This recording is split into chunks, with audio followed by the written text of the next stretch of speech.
അവിടെ ഈ കൂട്ടിലെ ഈ തേനീച്ച മാത്രം പണിയൊന്നും എടുക്കാതെ വെറുതെ തേൻ കുടിച്ച് മടിയനായി പോയി.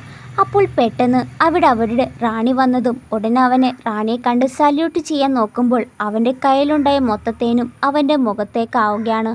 ഒരു ജോലി ചെയ്യാതെ മറ്റുള്ളവർ കൊണ്ടുവരുന്ന തേൻ മാത്രം ഇവിടെ കുടിച്ചിരുന്നോ എന്ന് പറഞ്ഞ് റാണി ചീത്ത പറയുകയാണ്. അതിനുശേഷം പണിയെടുക്കാനായി തേനെല്ലാം ഓരോ ഷേപ്പിലാക്കാൻ നോക്കുമ്പോൾ വെച്ച ഷേപ്പ് ഇരിക്കുന്നത് പോലുമില്ല. ഒരുപാട് ടൈം എടുത്ത് ട്രൈ ചെയ്യുമ്പോൾ ഒന്നും തന്നെ ശരിയാവുന്നില്ല. അതിനാൽ ഒരു കമ്പ് കൊണ്ടുവന്ന് റെഡിയാക്കാൻ നോക്കുന്നു.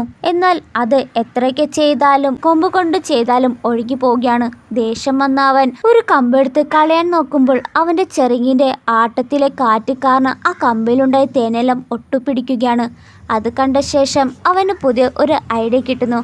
എന്നിട്ട് താഴേക്കിടുന്ന തേനെല്ലാം അവൻ്റെ ചിറക് വെച്ച് സ്പീഡിൽ പറത്തി എല്ലാം കട്ടയാക്കി ഒരു ഷേപ്പ് തന്നെ ഉണ്ടാക്കി. അങ്ങനെ ഇത്രയും നാളും മടിയനായിട്ടിരുന്ന ഇവൻ ഒരു വലിയ കൂട് തന്നെ പണിത് തീർക്കുകയാണ്. വീഡിയോ ഇഷ്ടപ്പെട്ടെങ്കിൽ ലൈക്ക് ചെയ്യണേ.